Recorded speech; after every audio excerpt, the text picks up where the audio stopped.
मैं तो पूरी सफाई रखती हूँ, फिर भी बार बार मुझे यूटीआई क्यों हो जाता है?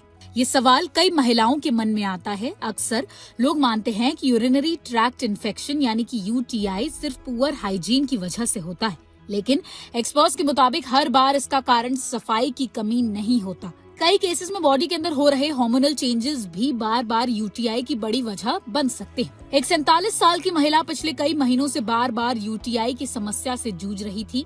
हर बार एंटीबायोटिक्स लेने के बाद उन्हें कुछ समय के लिए राहत जरूर मिलती थी, लेकिन कुछ महीनों बाद इन्फेक्शन जो है वो फिर से वापस आ जाता था। उन्हें लगता था कि शायद पर्सनल हाइजीन में कोई कमी रह गई है, लेकिन जब डॉक्टर्स ने उनकी डिटेल्ड मेडिकल इवैल्यूएशन की तो पता लगा कि असली वजह उनके शरीर में हो रहे हार्मोनल चेंजेस थे। डॉक्टर्स के मुताबिक महिला मेनोपॉज या पेरीमेनोपॉज के दौरान एस्ट्रोजन हार्मोन में गिरावट का सामना कर रही थी। एस्ट्रोजन सिर्फ रिप्रोडक्टिव हेल्थ के लिए जरूरी नहीं होता, बल्कि यूरिनरी ट्रैक्ट और वजाइनल हेल्थ को भी वो प्रोटेक्ट करता है।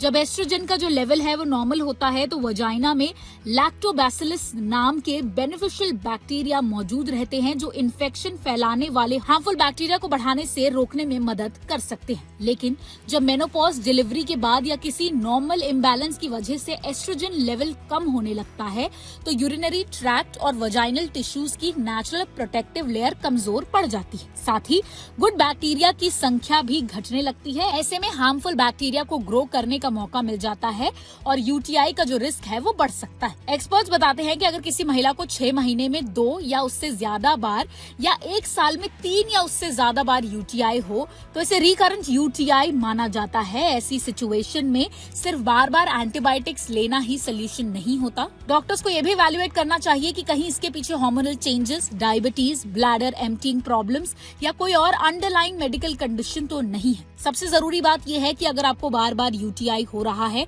तो खुद को या अपनी हाइजीन को दोष देना बंद करें। ये जरूरी नहीं कि इन्फेक्शन सिर्फ सफाई की कमी की वजह से हो। कई बार ये आपके शरीर में हो रहे बायोलॉजिकल और हार्मोनल चेंजेस का भी सिग्नल हो सकता है। इसलिए सिम्टम्स को इग्नोर करने की बजाय डॉक्टर से कंसल्ट करें और प्रॉपर डायग्नोसिस करवाएं। सही समय पर ट्रीटमेंट और मेडिकल गाइडेंस आपकी यूरिनरी, वजाइनल और ओवरऑल रिप्रोडक्टिव हेल्थ को हेल्दी बनाए रखने में मदद कर सकता है। अगर आपको ये वीडियो पसंद आई हो तो इसे लाइक और शेयर जरूर कीजिए और ऐसी ही और इन्फॉर्मेटिव वीडियोस के लिए देखते रहें ओनली माय हेल्थ।